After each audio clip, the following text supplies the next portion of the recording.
Selamat pagi pemirsa dimanapun kalian berada, kembali lagi di Kabar Kabur News bersama saya Afifah yang akan selalu membahas kabar terkini yang sedang kabur di masyarakat.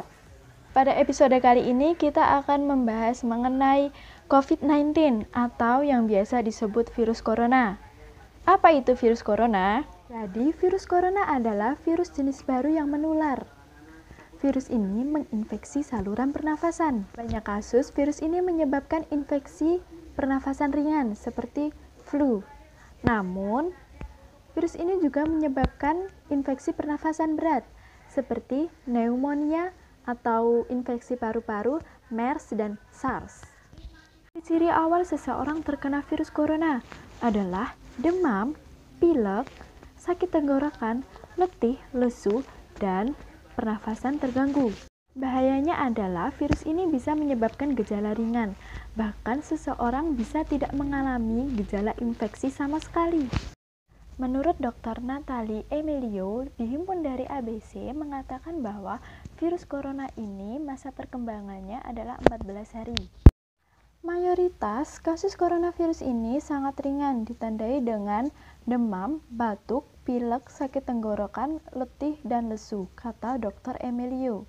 Kemudian untuk gejala, dari hari ke hari, pada hari pertama sampai dengan hari ketiga, mengalami demam, batuk kering, hingga lemah dan nyeri otot pada badan.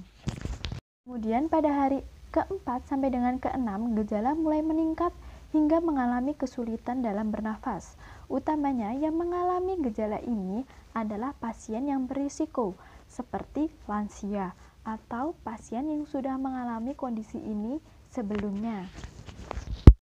Hari ke-7 sampai dengan ke-9, gejala mulai muncul sedangkan pasien belum dirawat. Di hari ke-8, pasien dengan kasus berat mengalami beberapa sindrom, seperti gangguan pernafasan akut akibat menumpuknya cairan di paru-paru. Hal ini bisa berakibat fatal. Di hari ke-10 sampai dengan ke-14, kasus yang parah terus berubah seiring berjalannya waktu, dengan beberapa pasien yang mengalami gejala yang lebih parah seperti ARDS atau gangguan pernafasan akut. Pada fase ini, pasien harus dirawat di ICU. Menurut laman Mayo Clinic, ada beberapa hal yang menyebabkan seseorang terkena virus corona atau COVID-19. Dengan kasus awal terjadi akibat hewan yang menular ke manusia. Ternyata setelah berkembangnya kasus, diketahui bahwa virus ini juga dapat menular dari manusia ke manusia. Penyebaran virus ini terjadi jika menyebar melalui orang ke orang apabila di antara mereka berada dalam kontak terdekat, yaitu dalam jarak sekitar 6 kaki atau 2 meter. Virus ini menyebar melalui tetesan pernafasan yang dikeluarkan ketika seseorang dengan virus melalui batuk, bersin, serta berbicara. Tidak hanya itu, virus ini juga dapat menular apabila Anda menyentuh permukaan yang ternyata menjadi tempat bernaung virus corona, dan kemudian Anda menyentuh mulut, mata, atau hidung. Pembahasan lebih jelas tentang bagaimana virus corona ini menyerang tubuh kita, mari kita simak video berikut ini.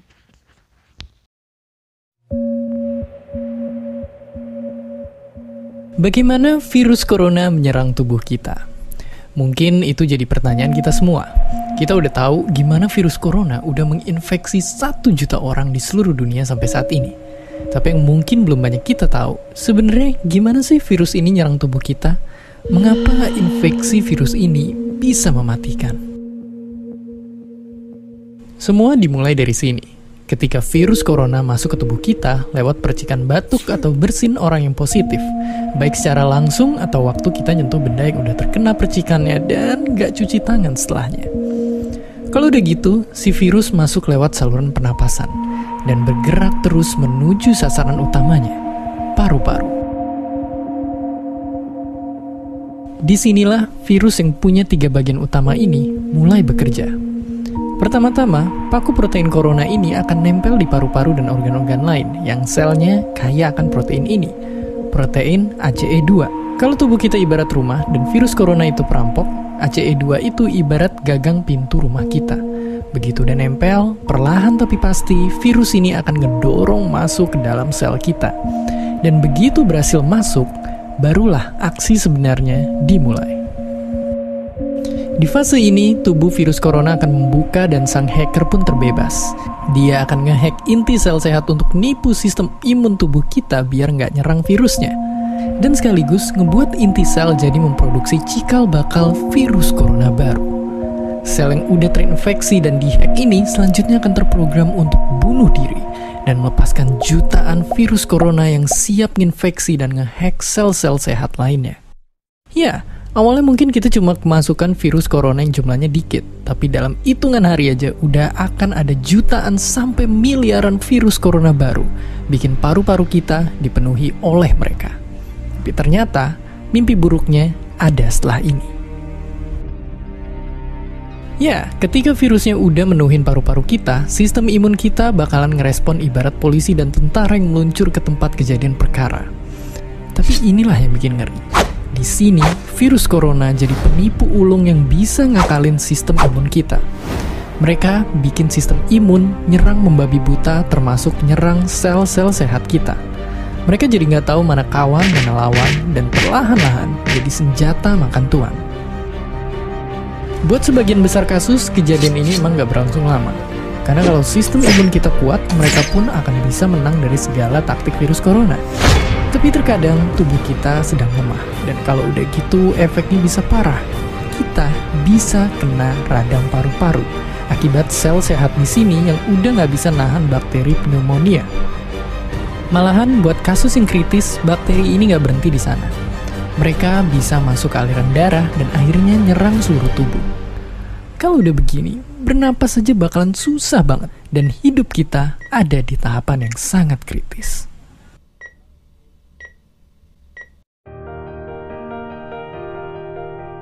Ya, mungkin dengan fakta-fakta barusan bikin kita takut dan khawatir. Tapi ingat, kita pun punya cara buat memperkuat daya tahan tubuh kita. Makan makanan bergizi. Ya, bukan lagi sekedar 4 sehat 5 sempurna, tapi ikutilah pedoman gizi seimbang yang bisa ningkatin imun tubuh kita. Virus corona bisa parah kalau kita emang sakit, tapi kalau tubuh kita sehat, kita punya harapan untuk bertahan. Dan seperti biasa, terima kasih. Terima kasih udah nonton Kok Bisa. Di sisi lain, virus corona juga memiliki kelemahan. Nah, kelemahan ini yang harus dimanfaatkan, sehingga kita dapat memutus mata rantai atau meredam dan mencegah penyebaran penularan virus corona. Apa saja kelemahan virus corona? Kelemahan virus corona yang pertama adalah hancur dengan sabun dan air yang mengalir. Mengapa? Karena senyawa pada sabun ini akan menghancurkan 3 bagian dari virus corona, yakni RNA dan DNA sebagai inti dari virus corona, dan yang kedua protein, yakni sebagai bahan baku untuk menggandakan diri, dan yang ketiga adalah lemak sebagai pelindung luar. Nah, ketiga komponen ini tidak saling terikat, sehingga saat lapisan lemak ini hancur karena bertemu dengan senyawa sabun, maka virus corona ini akan hancur dan mati. Itulah mengapa untuk mencegah penyebaran virus corona, kita harus rajin-rajin mencuci tangan. Karena dengan cara ini sangat ampuh untuk menghancurkan virus corona. Corona yang kedua adalah kalah dengan imunitas yang kuat. Virus corona mudah dikalahkan dengan antibodi manusia yang sehat. Virus sejatinya akan sulit masuk dan menginfeksi tubuh manusia apabila manusia memiliki sistem imunitas atau antibodi yang kuat. Sistem imun yang baik didapatkan dari pola hidup sehat. Misalnya, rajin berolahraga dan mengkonsumsi sayur-sayuran serta buah-buahan. Nutrisi yang ada dalam makanan-makanan tersebut memiliki banyak manfaat yang berpengaruh pada sistem imun tubuh manusia. Kelemahan virus corona yang ketiga adalah mudah dibasmi dengan disinfektan. Berdasarkan hasil penelitian, virus ini dapat dinonaktifkan dengan bahan-bahan disinfektan, yakni alkohol dengan kadar 60-70%, hidrogen peroksida 0,5%, atau sodium hipoklorit dengan kadar 0,1% dalam waktu 1 menit. Hal ini juga merupakan alasan mengapa saat ini digencarkan penyemprotan disinfektan secara massal, baik penyemprotan di sudut-sudut kota hingga properti pribadi seperti di dalam rumah. Yang terakhir adalah virus corona tidak bertahan lama pada permukaan. Memang virus corona ini bisa bertahan beberapa hari di permukaan benda. Namun seiring berjalannya waktu, virus ini tidak lagi kuat untuk menimbulkan infeksi, sehingga baik WHO maupun Kementerian Kesehatan Republik Indonesia tidak melarang aktivitas pengiriman paket antar negara, karena resiko penularan melalui media pengiriman paket tersebut sangat rendah. Nah, untuk upaya pencegahan penyebaran virus corona, berikut ada video cara mencuci tangan yang benar menurut WHO. Tahu nggak sih, jutaan kuman yang menempel di tangan kamu bisa menyebabkan berbagai macam penyakit.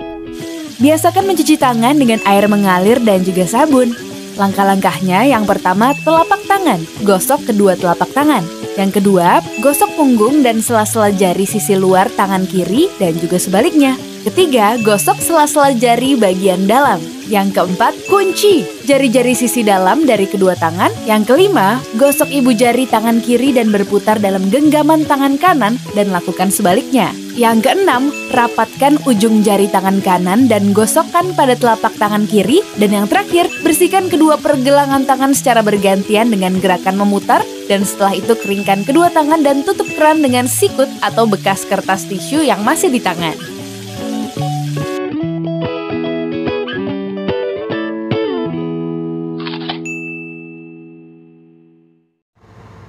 Baik pemirsa, tadi kita sudah membahas mengenai virus corona, mulai dari ciri-ciri, kemudian gejala sampai dengan kelemahan virus corona agar kita bisa melakukan pencegahan. Nah, itulah mengapa virus corona sangat berbahaya apabila kita tidak mewaspadai, karena nanti bisa berakibat fatal. Berbagai cara telah dilakukan oleh beberapa negara untuk melakukan pencegahan penyebaran virus corona. Nah, dua di antaranya adalah lockdown dan social distancing. Ini dua cara yang sedang gempar di dunia ya. Jadi apa itu lockdown dan apa itu social distancing? Jadi lockdown adalah situasi yang melarang warga untuk mengunjungi suatu tempat karena kondisi darurat. Nah, ini juga bisa berarti negara yang menutup perbatasannya agar tidak ada orang yang masuk atau keluar dari negaranya. Nah, kemudian untuk social distancing artinya adalah himbauan untuk masyarakat agar mengurangi aktivitas di luar rumah dan berinteraksi dengan orang lain secara langsung. Ini termasuk juga mengunjungi tempat-tempat yang ramai dikunjungi seperti supermarket, tempat ibadah, tempat wisata, sekolah, bahkan tempat kerja. Nah, kita akan membahas mengenai dua hal ini dengan seorang narasumber. Siapakah dia? Jadi narasumber kita kali ini adalah seorang mahasiswa dan juga pekerja dari Purwokerto yang merantau ke Jakarta. Nah, kan kabarnya nih, Jakarta adalah pusat pandemi virus corona terbanyak se-Indonesia ya. Nah, kita akan membahas ini, dua cara pencegahan ini bersama narasumber tersebut. Ya, perkenalkan narasumber kita, Mbak Ignesia. Halo Mbak Ignesia, apa kabar? Baik? Alhamdulillah saya baik. Nah, jadi gini nih Mbak, kita kan lagi membahas lockdown dan social distancing nih. Nah, kita akan menanyai Mbak Ignesia seputar dua hal itu. Jadi, menurut Mbak Ignesia, tentang kebijakan lockdown ini bagaimana ya? Kira-kira ada sisi positif dan negatifnya atau tidak, dan cocok enggak nih untuk diterapkan di Indonesia? Tentang kebijakan lockdown sih sudah banyak di beberapa negara maju yang melakukannya. Contohnya Cina juga lockdown, Italia juga. Tapi menurut saya di Indonesia ini kurang cocok untuk menerapkan kebijakan lockdown, karena kalau lockdown itu berarti menutup semua akses dari segala penjuru. Akses darat, laut, udara ditutup, dan ini bisa mempengaruhi aktivitas ekonomi. Data Kementerian Koperasi dan UKM menyebutkan pada 2019 entitas produksi Indonesia didominasi UMKM, yaitu 99,99% dari total jumlah unit usaha yang ada. Sementara itu dari sisi nilai tambah, UMKM menyumbang sekitar 63% dari produk domestik bruto atau PDB. Dari segi ukuran jumlah pekerja dan omset, yang terkecil adalah usaha mikro dengan kontribusi nilai tambah sekitar 34% PDB, sementara secara entitas berjumlah sekitar 98% dari 60 juta jumlah total unit usaha yang ada, termasuk perusahaan besar. Tidak seperti pegawai perkantoran, bagi usaha mikro dan pekerjanya hidup dari hari ke hari dengan mengandalkan omset dan pendapatan per hari. Omset usaha mikro per tahun rata-rata sekitar 76 juta, berarti 6 juta sebulan atau 200.000 per hari. Sehingga apabila lockdown diterapkan, yang paling besar merasakan dampaknya adalah pekerja-pekerja yang dengan pemasukan harian seperti ini. Jadi sebenarnya dampak positifnya itu memang penyebaran penyakitnya sedikit dan mudah menanggulangi COVID-19 ini. Tetapi kalau kebijakan lockdown sampai diterapkan di Indonesia, maka ekonomi Indonesia bisa hancur. Kurang lebihnya seperti itu. Baik, seperti itu ya Mbak. Jadi pada intinya lockdown ini kurang sesuai apabila diterapkan di Indonesia karena dapat menghambat aktivitas perekonomian. Baik. Nah, kemudian pertanyaan yang kedua, kira-kira apabila lockdown ini diterapkan di Indonesia, apakah mempengaruhi aktivitas Mbak Ignesia? Sebenarnya untuk kendala, kalau seandainya kebijakan lockdown ini diterapkan, kendala untuk saya tidak ada ya, karena kalau kerja, saya pekerja kantoran. Jadi dan pekerjaannya bisa dilakukan di rumah, jadi bisa work from home. Dan juga kalau kuliah sementara ini saya kuliah itu diadakan di rumah, jadi tidak ada tatap muka, tapi dosen tetap memberikan tugas, memberikan materi setiap pertemuannya. Jadi saya rasa untuk saya sendiri tidak ada kendala atau tidak ada hal yang merugikan untuk saya kalau kebijakan lockdown seandainya diterapkan, atau work from home atau sekolah dari rumah. Saya juga tidak terganggu dengan kebijakan itu. Nah, jadi kan di Indonesia ini menerapkan kebijakan social distancing agar ya ini mengurangi aktivitas di luar rumah ya Mbak. Jadi selama masa social distancing ini apakah ada kendala-kendala dalam kehidupan sehari-hari Mbak Ignesia? Seperti yang sudah saya sebutkan sebelumnya ya, untuk social distancing ini menurut saya kalau kendala untuk kerja atau sekolahnya tidak, tapi untuk kebutuhan pangannya saya sedikit susah, karena yang pertama mungkin dengan adanya social distancing ini banyak toko atau banyak tempat-tempat yang biasa kita beli kebutuhan pokok itu tutup, atau mereka membatasi jam bukanya. Jadi kami karena saya ngekos, jadi saya tinggal bersama-sama teman-teman kos saya ini, kadang suka bingung kalau kebutuhan pangan habis, harus cari tapi jarang yang buka, atau kebutuhannya nggak lengkap, atau di toko-toko itu udah pada habis. Itu agak susah di situ.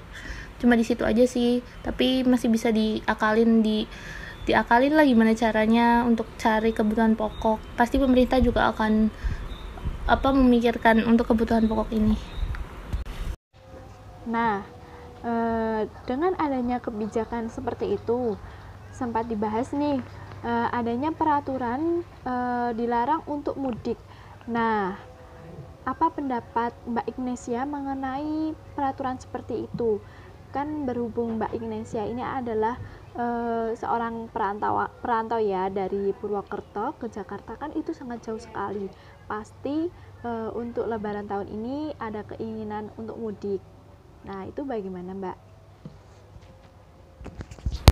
Larangan dari pemerintah untuk mudik itu sebenarnya saya setuju, karena kita di Jakarta ini kan sudah banyak yang terinfeksi atau menjadi orang dalam pengawasan, sudah totalnya banyak. Seandainya saya ngeyel atau nekat pulang, itu akan membahayakan untuk keluarga saya juga di rumah. Jadi kalau semisal pemerintah melarang untuk mudik, ya saya juga tidak akan mudik. Orang tua saya juga di sana mengerti, karena ada eyang saya di sana. Jadi kalau saya datang, terus saya kan nggak tahu nih saya ada penyakit atau enggak, karena saya nggak tes. Cuma saya berusaha gimana caranya jaga kesehatan. Jadi sebisa mungkin tuh menghindari bertemu orang lain dulu lah untuk sementara. Ya termasuk dengan nggak mudik itu, saya tidak bermasalah dengan itu, dan saya mengikuti apa yang sudah diarahkan atau diperintahkan oleh pemerintah. Oh ya, seperti itu ya Mbak. Jadi Mbak Ignesia setuju dengan adanya himbauan untuk tidak mudik ke kampung halaman terlebih dahulu. Nah, ini dilansir dari kompas.com bahwa pemerintah tidak melarang bagi pemudik Lebaran tahun 2020 di tengah wabah corona ini. Hanya saja dilakukan pendataan bagi pemudik. Nah, kemudian melakukan karantina selama 14 hari. Nah, ini kira-kira kan ini tidak dilarang nih, apakah Mbak Ignesia akan tetap tidak mudik? Jadi orang dalam pengawasan selama 2 minggu di karantina, nggak boleh kemana-mana, nggak boleh ketemu keluarga. Pokoknya kita harus benar-benar dipastikan kalau kita bersih dan sehat. Kalau seperti itu saya lebih memilih tidak mudik ya, karena peraturan terbaru kan mudik Lebaran ini dipindah ke akhir tahun waktu Natal. Nah, saya lebih memilih mengambil libur yang di akhir tahun itu. Nggak apa-apa deh nggak mudik sekarang, toh juga keadaannya kayak gini, mau pulang pun kita tidak bisa bertemu kan, harus 2 minggu di karantina. Terus belum lagi kita nggak bisa salam-salaman kayak biasanya waktu Lebaran. Jadi menurut saya ya saya lebih memilih di sini aja sama teman-teman saya, menjaga kesehatan sampai situasinya udah benar-benar membaik, baru saya akan pulang. Karena saya ngikutin arahan dari pemerintah aja deh, karena pemerintah pasti sudah memikirkan apa yang terbaik untuk masyarakatnya. Nah, ini ada pertanyaan terakhir nih Mbak. Jadi kan Gubernur Jawa Barat Ridwan Kamil ini umumkan pembatasan sosial berskala besar atau PSBB untuk Kota Bogor, Depok, dan Bekasi mulai hari Rabu 15 April 2020. Nah, ini mengenai kebijakan tersebut ini bagaimana ya Mbak? Bisa minta tolong dijelaskan? Saat ini pemerintah DKI Jakarta menerapkan PSBB. PSBB itu adalah pembatasan sosial berskala besar. Ini seperti peliburan sekolah, tempat kerja, pembatasan kegiatan keagamaan, pembatasan kegiatan di tempat atau fasilitas umum, pembatasan kegiatan sosial dan budaya, dan pembatasan moda transportasi.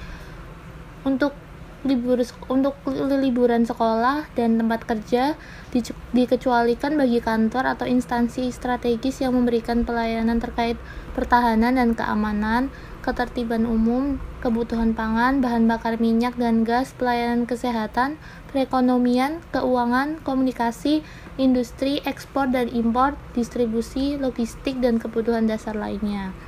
Untuk pembatasan kegiatan keagamaan biasanya dilaksanakan dalam bentuk kegiatan keagamaan yang dilakukan di rumah dan dihadiri keluarga terbatas dan menjaga jarak untuk setiap orangnya. Baik, terima kasih Mbak Ignesia sudah menemani kita di akhir episode kali ini. Nah, tidak terasa sudah 30 menit nih kita membahas mengenai virus corona. Nah, untuk episode selanjutnya kita akan membahas apa ya? Jangan lupa untuk tetap menyaksikan Kabar Kabur News setiap hari Kamis jam 9 hanya di CA Channel. Saya Afifah Rizky, pamit undur diri, selamat beraktivitas, dan sampai jumpa.